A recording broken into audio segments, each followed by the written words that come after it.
ইমানদারের ঘর টিকে থাকে, দুর্বল হলেও টিকে থাকে।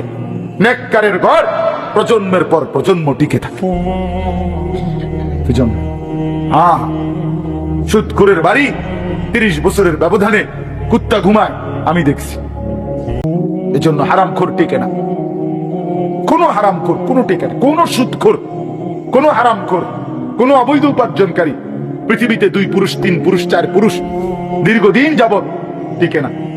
একদিন আপনার এই বিত্তশালী হারাম একদিন নিশ্চিহ্ন হইয়া 50 বছর 40 বছর 70 বছর একটা প্রজন্ম হয় নাতি নয়তো নাতির ঘরের পরের জন একজন না একজন আইসা ফকির হয়ে আছে।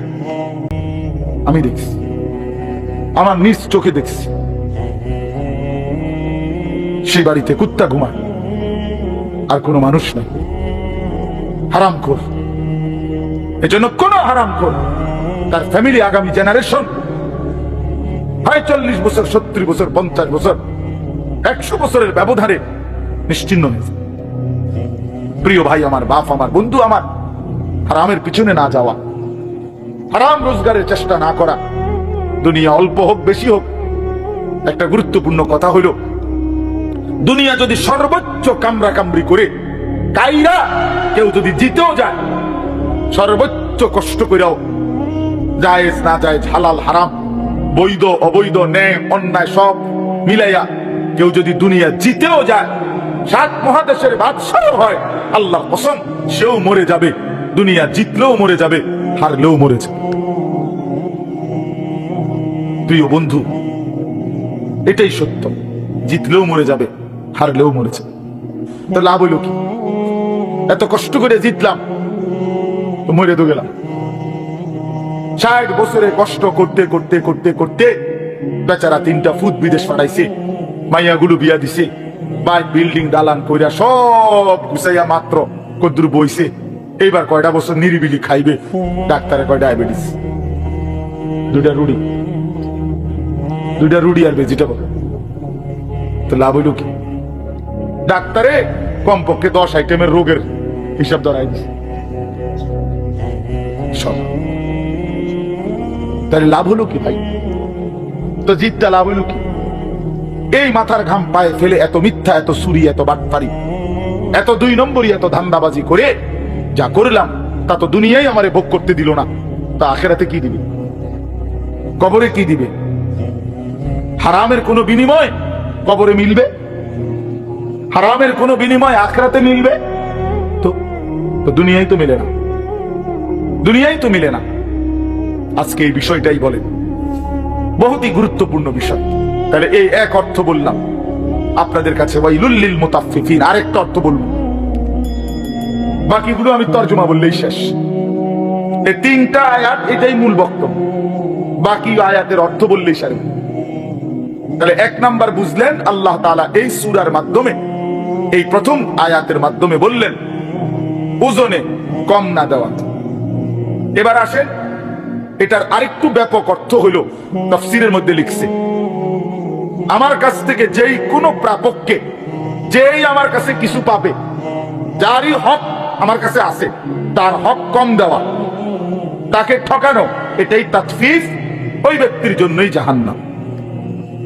রাসূলুল্লাহ সাল্লাল্লাহু আলাইহি ওয়াসাল্লামের জামানায় নবীজি যখন মক্কা থেকে মদিনায় সর্বপ্রথম হিজরত করে আসছেন, তখন মদিনায় তিনি লক্ষ্য করছেন প্রথম প্রধান সমস্যা কি, মানুষের সবচেয়ে বড় ত্রুটি কোনটা। তো মানুষের জীবন যাত্রার মধ্যে প্রিয় নবী সাল্লাল্লাহু আলাইহি সাল্লাম মদিনায় আইসা দেখছেন, তখন সর্বপ্রথম যে তাদের সবচেয়ে বড় বদভ্যাস হলো, তারা মানুষকে ওজনে কম দেয়, মাফে ঠকায়।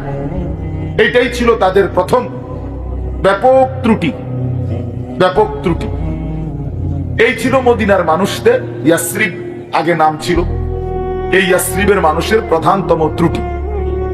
আল্লাহ নবী সাল্লাল্লাহু আলাইহি ওয়াসাল্লাম মদিনায় এসে এটা দেখলেন, সবাই ব্যাপকভাবে এই অভ্যাসে আক্রান্ত, যে নিজেরা নেয় পূর্ণ, অন্যকে দেয় কমাইয়া, ঠকাইয়া। এই অবস্থায় সর্বপ্রথম মদিনা আল্লাহর কোরআনের প্রথম যে সূরা মদিনায় নাজিল হয়েছে, সেটাই সূরা। এই সূরাটাই প্রথম মাদানী সূরা, মদিনায় অবতীর্ণ সূরা। আল্লাহ তাআলা প্রথমেই নবীজির মাধ্যমে মদিনার মানুষকে জানায় দিছে ওয়াইলুল লিল মুতাফফিফিন, এই যে তোমরা বছরের পর বছর এই অন্যায়টা করতেছো যে নিজেরা পূর্ণ নাও, অন্যকে কম দাও ওজনে মাফে, এর জন্য তোমাদের জাহান্নাম, দুর্ভোগ, আযাব। তাফসীরের মধ্যে লিখছে এই সূরা নাজিল হওয়ার পর মদিনার এই মানুষগুলো, বিশেষ করে রাসূলুল্লাহ সাল্লাল্লাহু আলাইহি সাল্লামের হাতে যারা মদিনার মানুষ ঈমান গ্রহণ করছে, এই সাহাবীরা ওজনে এত নিখুঁত হিসাব এরপর থেকে শুরু করছে যে কোনদিন আর এক বিন্দুর জন্য কাউকে ঠকায় নাই। আজকে 1450 বছর পরেও এখনো মদিনার ব্যবসায়ীরা ঠকায় না। এখনো মদিনার ওজন নিখুঁত ওজন, নিখুঁত ওজন, সাংঘাতিক। ওই যে রাসূলুল্লাহ সাল্লাল্লাহু আলাইহি সাল্লামের কথা, আল্লাহর কোরআনের বাণী তারা গ্রহণ করে নিছে। আজকে 1450 বছর পরেও তাদের ওই আখলাক তারা চেঞ্জ করে না, অর্থাৎ তারা পূর্ণ ওজন দেয়। এজন্য হাদিসের মধ্যে আছে আল্লাহর নবী সাল্লাল্লাহু আলাইহি সাল্লাম নিজের হায়াতে থাকতে মদিনার বাটখারা, পাল্লা, এগুলোর জন্য পর্যন্ত বরকতের দোয়া করছে। আল্লাহুম্মা বারিক লানা ফি সাইনা ওয়া ফি মুদ্দিনা, এইভাবে দোয়া করছে। আল্লাহ আমাদের মদিনার খেজুরে বরকত দেন, মদিনার ফলে বরকত দেন, মদিনার খাবারে বরকত দেন, মদিনার পাল্লা, বাটখারা যেগুলো দিয়ে ওজন দেয় এগুলোতেও বরকত দান করেন। এইভাবে নবীজি সাল্লাল্লাহু আলাইহি সাল্লাম দোয়া করে গেছেন।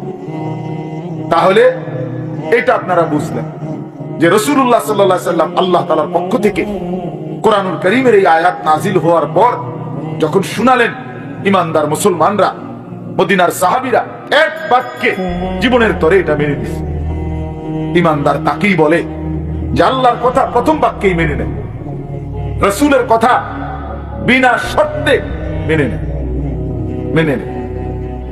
এটাকেই মুমিন বলে। আসলে কোরআন শরীফে আছে যেদিন মদের চূড়ান্ত হারাম আয়াত নাজিল হয়েছে, মদ, আল্লাহ তাআলা মদ, জুয়া হারাম করে দিছে, তো ওইখানে কোরআন শরীফে আছে আল্লাহ তাআলা বলছেন ফাহাল আনতুম মুনতাহুন, হে আমার ঈমানদার বান্দা, আমি তো মদ জুয়া হারাম করে দিলাম, এখন তোমাদের কাছে শুনতে চাচ্ছি তোমরা কি এর থেকে বিরত হবে?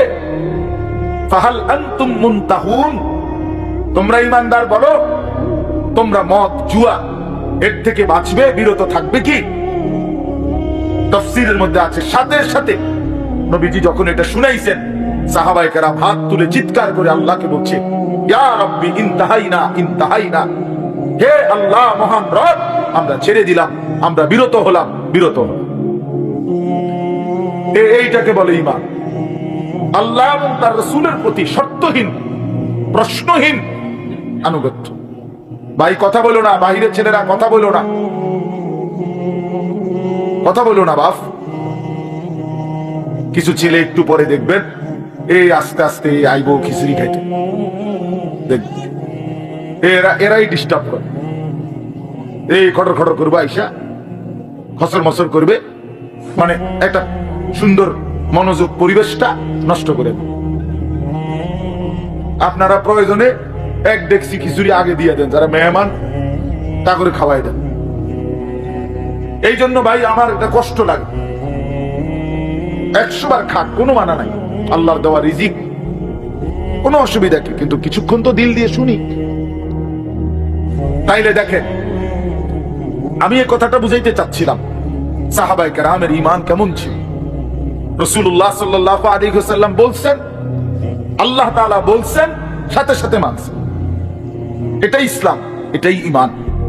কোরআন শরীফে আছে, খেয়াল করে শুনেন, আল্লাহ তাআলা বলেন ফালা ওয়া রাব্বিকা লা ইউমিনুনা হাত্তা ইউহাক্কিমুকা ফীমা শাজারা বাইনাহুম।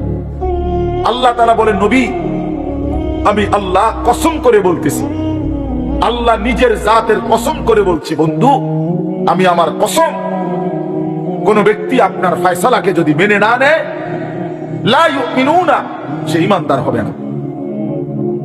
সরাসরি কোরআনের আয়াত, লা ইউমিনুনা ইমানদার হবে না হাত্তা ইউহাক্কিমুকা ফীমা শাজারা বাইনাহুম, নিজেদের যাবতীয় বিষয়ে আপনাকে যদি ফয়সালা না মানে, আপনার কথা যদি না মানে, আপনি ভেবে দেখেন তো আমাদের ইমানের হালাত কি। আর ইমানবিহীন আখিরাতে কিভাবে দাঁড়াবেন? ইমানবিহীন সুপারিশেরও তো প্রশ্ন আসে না, ইমানবিহীন হাউজে কাউসারেরও তো প্রশ্ন আসে না, ইমানবিহীন জাহান্নাম থেকে এক সেকেন্ডের জন্য বাঁচারও তো কোনো সুযোগ আসে না। জীবনের সবচেয়ে বড় পুঁজি তো ইমান। আল্লাহ তো বলছে লা ইউমিনুনা, ইমানদার হবে না। আরো শুনেন কোরআনের আয়াত, ওমা কানা লিমুমিনিন ওয়ালা মুমিনাতিন ইদা কাদাল, ভাই ছেলেরা মোবাইল উঠায় নামায় ফেলো, মোবাইল এই হাতে ধরা যে মোবাইলগুলো দোস্ত নামাও, এগুলো দিয়ে রেকর্ড করো না, হাতে ধরে এমনি শুনো ভাইয়া, মনোযোগ দিয়ে এমনি কিছুক্ষণ অল্প কতক্ষণ কথা হবে, এমনি শুনো। তো আল্লাহ তাআলা বলেন ওমা কানা লিমুমিনিন ওয়ালা মুমিনাতিন ইযা কাদাল্লাহু ওয়া রাসূলুহু আমরান আন ইয়াকুনা লাহুমুল খিয়ারাতু মিন আমরিহিম। নবীজির একজন মহিলা সাহাবীকে নবীজি বিয়ে ঠিক করছেন। বিয়ে ঠিক করার পরে ওই সাহাবী মহিলার ভাইয়ের মাধ্যমে ওনারে জানাইছেন যে অমুকের সাথে আমি তোমার বিয়ে ঠিক করছি, তোমার কোনো মতামত আছে কিনা। তখন ওই মহিলা শুধু এতটুকু উনি বলছেন, আমার বংশের চাইতে ওনার বংশ পুরুষ, আমার বংশ একটু ঊর্ধ্বে ওনার চাইতে। নবীজিকে বলেন বিষয়টা আর একটু বিবেচনা করতে, দূর কইছে, অস্বীকার করে নাই, শুধু একটু বিবেচনা করতে বলছে যে ইয়া রাসূলুল্লাহ আমার বংশ আর ওই ছেলের বংশের চাইতে আমার বংশ ঊর্ধ্বে। তখন কোরআনের এই আয়াত নাজিল হয়েছে। আল্লাহ তাআলা বলেন কোন ইমানদার পুরুষ কিংবা নারী তার জন্য কোনোই অনুমতি নাই আল্লাহ এবং তার রাসূল কোন ফয়সালা দেওয়ার পর নিজস্ব কোন ইখতিয়ার মতামত পেশ করার। আন ইয়াকুনা লাহুমুল খিয়ারাতু মিন আমরিহিম, তাদের নিজস্ব কোন মতামত দেওয়ার কোনো অধিকার নাই। ওয়া মান ইয়াসিল্লাহ ওয়া রাসূলাহু ফাকাদ যাল্লা যালালাম মুবিনা। এরপরে আল্লাহ বলেন আল্লাহ এবং তার রাসূলের যেই কোন ফয়সালার বিরুদ্ধাচরণ যে করবে, খোদার কসম আল্লাহ বলেন সে সুস্পষ্ট গোমরাহ, পথহারা, পথভ্রষ্ট। আর গোমরাহ ব্যক্তির ঠিকানা কোথায় বলেন না কেন? বুঝ করেন দুনিয়া নিজেরে খুব চালাক মনে করেন অনেকে। এই ভাত মাছ চাল ডাল, ঘর দালান বিল্ডিং, কিছু টাকা পয়সা, ক্ষমতা, মাতব্বরি, ফুডাঙ্গিরি, এই কদ্দুরে অনেকে অনেক কিছু মনে করেন। কিন্তু আখিরাতের সামনে, অনন্তকালের পরকালের সামনে এগুলো কিছুই না। এগুলো বাস্তবিক অর্থে কিছু না, বাস্তবিক অর্থেই কিছু না, কিছুই না। আমরা কিতাবে পড়ছি ইতিহাসের বইতে যে পৃথিবীর বহু বাদশাহ আগের বাদশাকে হত্যা করে ওই বাদশার রক্তাক্ত কর্তিত লাশ, খণ্ডিত মাথা নিচে পড়ে আছে। এই অবস্থাতে এই বাদশাহ রাজ মুকুট পড়তেছে, সিংহাসনে বসতেছে। তো ইতিহাসের পৃষ্ঠায় লিখছে যে হায়, সে যদি একবার ভাবতো সেও তো বাদশাহী ছিল। বুঝেন নাই? সেও তো কি ছিল? বাদশাহী ছিল, যাকে নিচে ফেলে রাখছে এখন। তা আজকে যদি তার ষড়যন্ত্রে তার পতন হয়, তো অচিরেই আরেকজনের ষড়যন্ত্রে তুমি অহংকারীর পতনত হবে, তুমি জালেমের পতনত হবে। এজন্য জুলুম, অন্যায়, নাফরমানি, আল্লাহর অবাধ্যতা কাউকে সুখ দেয় না, কাউকে নিরাপত্তা দেয় না। সে আমি হই আর আপনি হই, কাউকে না, কাউকে না বাবা, কাউকেই সুখ দেয় না, কাউকেই সুখ দেয় না, কাউকেই নিরাপত্তা দেয় না। এই জন্য এই সামান্য দুনিয়া নিয়ে অনেক আমরা কারাকারি, কামরা কামড়ি আমাদের খুব বেশি। ছেলে বলেন, জোয়ান বলেন, বয়স্ক বলেন, নারী বলেন, পুরুষ বলেন, সবাই আমরা বুঝছি দিল দিয়া দুনিয়া। দুনিয়া এখানের সাজগোজ, এখানের ফ্যাশন, এখানে লোক দেখানোর প্রতিযোগিতা, এখানে মানুষের মধ্যে সম্মান, প্রিয়তা, এখানে ক্ষমতা, মাতব্বরি, বাড়ি ঘর, দালান বিল্ডিং, এই প্রদর্শন। এই দুনিয়া বাড়াবো, দুনিয়া বাড়াবো, দুনিয়া নিয়ে কারাকারি প্রতিযোগিতা আমাদেরকে ডুবাইয়ে ফেলছে, আখিরাত ভুলায় ফেলছে। আল্লাহকুমুত তাকাসুর, আল্লাহ তাআলা বলে, বান্দা দুনিয়া বাড়ানোর নেশা তোমাদেরকে আখিরাত ভুলায় দিল। এরই মধ্যে একদিন হাত্তা যুরতুমুল মাকাবির, একদিন তোমরা কবরস্থানেই পৌঁছে গেলা। এই দেখতে দেখতে এরই মধ্যে একদিন কবরস্থানে পৌঁছে যাবা। কাল্লা সাউফা তা'লামুন, আর তখন নিশ্চিত বান্দা আমি আল্লাহ তোমাকে বুঝাবো আমার প্রতিটা নাফরমানির শাস্তি কি, আমার অবাধ্যতার শাস্তি কি, প্রতি ওয়াক্ত নামাজ ছেড়ে দেওয়ার পরিণতি কি ছিল আমি দেখাবো। প্রতিটা মিথ্যা, চুরি, ডাকাতি, সুদ, ঘুষ, হারাম রোজগার, বাটপারি, সিটারি, অবৈধ উপার্জন, লুণ্ঠন, চিন্তায়, দুর্নীতি, হারাম রোজগার, এই নাচ গান, এই অসভ্যতা, অশ্লীলতা, বেহায়াপনা, সবকিছুর পরিণতি আমি আল্লাহ তোমারে বুঝাই দেব। সুম্মা কাল্লা সাউফা তা'লামুন, আবার হাশরের ময়দানে আখিরাতে জাহান্নামের আযাব দিয়ে আবার বুঝাবো। একবার কবরে বুঝাবো, আরেকবার জাহান্নামের শাস্তি দিয়ে বুঝাবো। এই জন্য প্রিয় বন্ধু, বাপ, ভাই আমার, এই সূরার প্রথম কথা এটা বুঝাইলাম যে আল্লাহর কথা তৎক্ষণাৎ মানতে হয়, উচিত। রাসূলুল্লাহ সাল্লাল্লাহু আলাইহি সাল্লামের কথা তৎক্ষণাৎ মানা উচিত। 5 ওয়াক্ত নামাজের কথা আপনাদেরকে মোল্লারা বলে নাই, আল্লাহ বলছে। যুবক তোমাদেরকে বলি, বাবা তোমার মালিক বলছে, তোমারে হুজুরে বলে নাই, তোমার আল্লাহ বলছে। 5 ওয়াক্ত নামাজের কথা তোমার রাসূল বলছে, নবী নিজে বলছে। ওই পুরুষদেরকে আমি আগুনে জ্বালায় দিতে চাই যারা মসজিদের জামাতে হাজির হয়।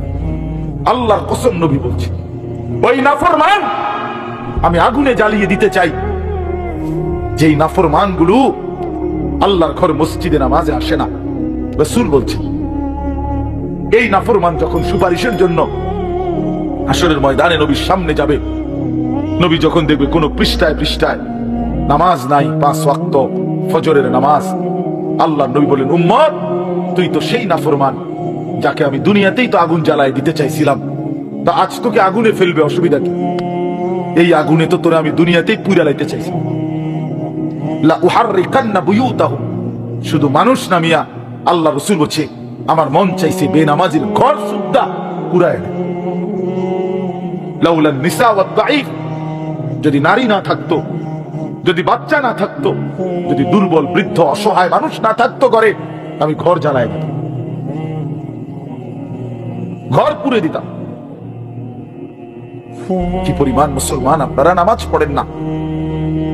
আপনাদের এই নামাজের কথা তো মোল্লারা বলে নাই, হুজুর বলে নাই, আল্লাহ বলছে। আল্লাহ সাল্লাল্লাহু আলাইহি ওয়াসাল্লাম বলছে হালাল খাইবার কথা আপনাদেরকে আল্লাহ বলছে, বেটা রাসূল সাল্লাল্লাহু আলাইহি ওয়াসাল্লাম বলছে, হুজুর বলে নাই, আল্লাহ বলছে। কুলু মিনাত তাইয়্যিবাত, আল্লাহ বলছে হে রাসূলগণ হালাল খাও। আবার ঈমানদারকে বলছে কুলু মিন তাইয়্যিবাতি মা রাযাকনাকুম, হে ঈমানদারগণ আমার দেওয়া হালাল রিজিক খাও। আল্লাহ নিজে বলছে। অতএব কেন হারাম? এই ওজনে কম দেওয়া, এটা মানুষকে ঠকানো, লেনদেনের মধ্যে একটি নিকৃষ্ট, একেবারে নিকৃষ্ট রুচির মানুষ। এই লোক সাংঘাতিক রকমের অসভ্য, সীমাহীন দুশ্চরিত্র, সীমাহীন দুশ্চরিত্র। 1 নম্বর বাটপার, বাটপারের হেডকোয়ার্টার, সিটারের হেডকোয়ার্টার, এটা বাটপারের হেডকোয়ার্টার।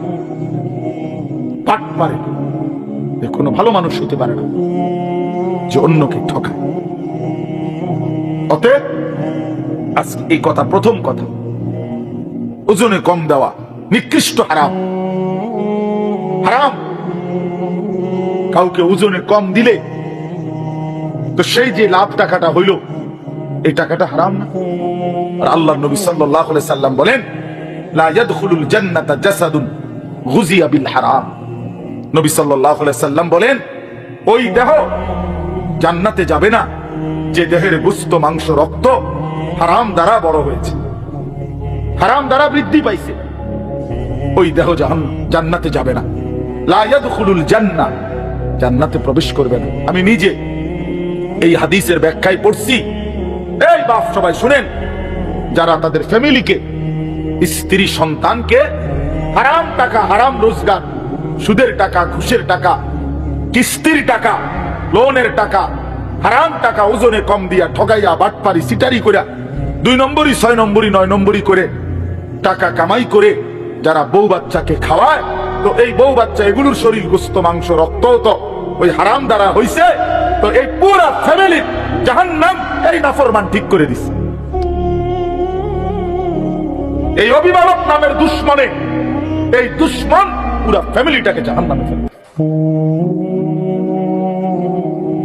হাদিসের মধ্যে আছে, আল্লাহর নবী সাল্লাল্লাহু আলাইহি সাল্লাম, তিরমিজির হাদিস, কাবা ঘর, আল্লাহর ঘর কাবা, কাবা ঘরের গিলাফ ধরে এক লোক নবীজির জামানায় দূর থেকে সফর করে আইসা পাগলের মতো 2 হাত তুইলা ইয়া রব ইয়া রব আল্লাহর কাছে দোয়া করতেছে আর কি কি চাইতেছে। নবীজি তখন সাহাবীদেরকে দেখাইয়া বলছে, দেখো এর দিকে তাকাও, মাতআমুহু হারাম, মাশরাবুহু হারাম, গুযিয়া বিল হারাম। এই নাফরমান যা খাইছে হারাম খাইছে, যা পান করছে হারাম, তার শরীরের গোশত, মাংস, রক্ত যা হয়েছে হারাম দ্বারা। ফাআন্না ইউস্তাজাবু লাহু, কিভাবে তার দোয়া কবুল হবে? হাদিস। যেন কোনো হারামখোরের দোয়া কবুল হয় না, কোনো সুদখোরের দোয়া কবুল হয় না, কোনো ঘুষখোরের দোয়া কবুল হয় না, কোনো কিস্তিখোরের দোয়া কবুল হয় না, কোনো অবৈধ উপার্জনকারীর দোয়া কবুল হয় না। যদি বলেন কবুল হয়, কিটা কবুল হয়েছে? বাপ, বিল্ডিং, সাদ, এটি তো আল্লাহ তাআলা বেটা দোয়া কবুল করার লাগে না, এটি তো এমনি আল্লাহ নাফরমান রোদে। বিল্ডিং এর ছাদের লেগে হুজুর দিয়া দোয়া করার লাগেনি, কাফের বেঈমান ছাদ দেয় কেমনে? তো কথা বলেন না কেন? তারা কোন মূল হিসাব দিয়ে দোয়া করে? হ্যাঁ, বিল্ডিং কি ভেঙে পড়ে গেছে সব? তাহলে দুনিয়া অর্জন হওয়া, এটা তো দোয়া কবুলের কিছু নাই। দুনিয়াতে এমনি মালিক দেয়। কথা বুঝেন নাই আমার? দুনিয়া না, মূল বিষয় তো আখিরাত, মূল বিষয় তো আখিরাত। এজন্য দেখবেন আল্লাহ রাসূল সাল্লাল্লাহু আলাইহি ওয়াসাল্লাম স্পষ্ট বলছেন, ফাআন্না ইউস্তাজাবু লাহু, নাফরমান হারামখোর তার দোয়া কিভাবে কবুল হবে? রাসূলুল্লাহ সাল্লাল্লাহু আলাইহি ওয়াসাল্লাম বলেন, মান ইশতারা শাইআন বিআশারাতি দারাহিম, 10টি টাকা দিয়ে, 10টি দিরহাম দিয়ে কেউ যদি একটি জিনিস কিনছে, এই কাগজটা কিনলাম আমি 10 টাকা দিয়ে, আল্লাহর নবী সাল্লাল্লাহু আলাইহি ওয়াসাল্লাম বলেন, ওয়াফিহি দিরহামুম মিন হারাম, এর মধ্যে 1টি টাকা হারাম, 9 টাকা হালাল। খোদার কসম, নবী বলছে ওই জিনিসটি যতদিন তার কাছে থাকবে ততদিন এই নাফরমানের ফরজ কিংবা নফল কোন বন্দিগি আল্লাহ কবুল করবে না। খামখেয়ালি কথা না, খামখেয়ালি কথা। কাল মিডা মিডা ওয়াজ শুনলে হইতো না, কেবল মিডা মিডা ওয়াজ শুনলে হইতো না। হাদিস, রাসূলুল্লাহ সাল্লাল্লাহু আলাইহি সাল্লাম বলছেন, এটা আপনি ফেলে দিবেন কিভাবে? ইসলাম, নামাজ ঠিক মতো পড়া, এটা যেমন ইসলাম, উপার্জন ঠিক মতো করা, এটাও কি?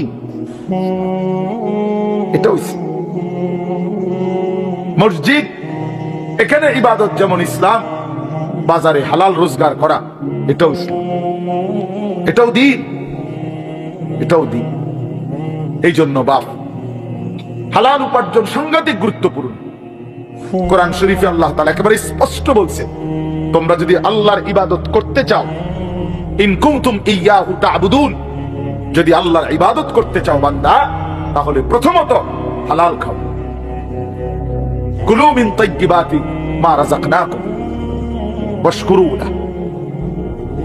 এজন্য হালাল উপার্জন ইবাদত কবুলের পূর্ব শর্ত। যে কোনো নামাজ, রোজা, ওযু, গোসল, দান, সাদাকা হালাল উপার্জন ব্যতীত কবুল হয়। তিরমিজি শরীফ একটা হাদিসের কিতাব, 6টি বিশুদ্ধ হাদিসের কিতাবের একটি। এই তিরমিজি শরীফের প্রথম হাদিস, একেবারে 1 নাম্বার হাদিস, লা তুকবালু সালাতুন বিগাইরি তুহুরিন ওয়ালা সাদাকাতুন মিন গুলুলিন। পবিত্রতা ব্যতীত কোনো নামাজ কবুল হয় না। নবীজি বলছেন, হালাল ব্যতীত কোনো দান, সাদাকা কবুল হয়, কবুল হয় না। রাসূলুল্লাহ সাল্লাল্লাহু আলাইহি ওয়াসাল্লাম বলছেন কবুল হয় না। আপনি যদি বলেন তাহলে আর দিতাম না, দিয়ে আপনার মতো বেডইট না দিলে ইসলাম কাজ দিত না, আপনি দিয়েন না, বহুত জনে দেয় না, তাই এই কারণে ইসলাম আটকায়া যায় না। কারো একক কোন ব্যক্তির কাছে ইসলাম ঠেকা না, ঠেকা কথা বলেন না।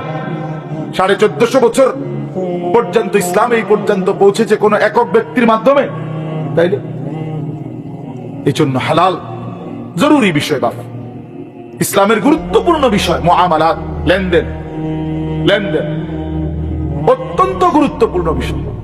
আল্লাহ তাআলা গুরুত্ব দিয়েছেন, নবী সাল্লাল্লাহু আলাইহি ওয়াসাল্লাম গুরুত্ব দিয়েছেন। কোরআন শরীফের আয়াত সূরা আর রহমানের মধ্যে আছে শুরুতেই, ওয়া আকিমুল ওয়াজনা বিল কিসত ওয়া লা তুখসিরুল মিজান। আল্লাহ তাআলা বলেন সততার সাথে, ইনসাফের সাথে ওজন পূর্ণ করো।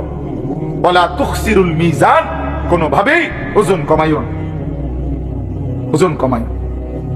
কোরআন শরীফে আল্লাহ বলছে ওয়া আউফুল কাইলা, তোমরা কাইল ওজন পূর্ণ করো। হ্যাঁ, ওয়া নাদাউ মাওয়াজিনাল কিসত লিয়াউমিল কিয়ামah, আল্লাহ বলেন ইনসাফের পাল্লা আমি হাসরের ময়দানে স্থাপন করব, এক বিন্দু জুলুম হবে না। হিসাব করে মাইপা ওজন করে তোমারে জান্নাত বা জাহান্নামে পাঠাবো। এই যেটারে আমরা মিজানের পাল্লা বলি না, ফামান সাকুলাত মাওয়াজিনুহু, ওজন হবে হাসরের ময়দানও ওজনের পাল্লা স্থাপন হবে। এই জন্য আপনাদের কাছে যদি এটা কষ্ট লাগে, হালাল রোজগার গুরুত্বপূর্ণ। সুদের টাকা দিয়া ছেলেটারে কোন বিবেকে বিদেশ পাঠাইলেন?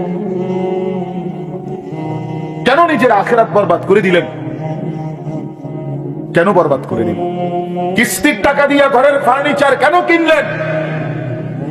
যতদিন পর্যন্ত এই কিস্তির টাকার ফার্নিচার ঘরে থাকবে, একটা ইবাদত তো কবুল হবে না। আপনি আখিরাতে গেলে না দেখবেন জিরো,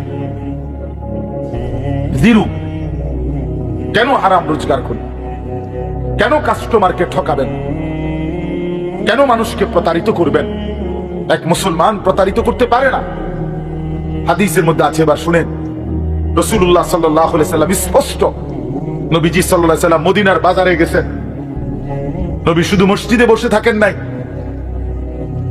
একেবারে স্পষ্ট আছে হাদিসে, আল্লাহ নবী সাল্লাল্লাহু আলাইহি সাল্লাম মদিনার বাজারে গেছেন, গিয়া গমের দোকানদার গম বেচে, গম স্তূপ দিয়ে রাখছে, শুকনা গম। আল্লাহ নবী ভিতরে হাত ঢুকাই দিলেন, কসম আল্লাহ, নবীজি নিজে ভিতর থেকে গম যখন টান দিয়া বের করছেন, দেখেন যে ভিতরের গম গুলো ভিজা সব, অথচ উপরের গুলো কি? তার মানে উপরের এই শুকনা গম দেখাইয়া ভিজা দিও শুকনার দামে বেচে নাই। আল্লাহর কসম, নবী সাল্লাল্লাহু আলাইহি সাল্লাম তৎক্ষণাৎ বলছেন, মান গাশশানা ফালাইসা মিন্না, যে ধোঁকা দেয় সে আমি রাসূলের উম্মত নয়।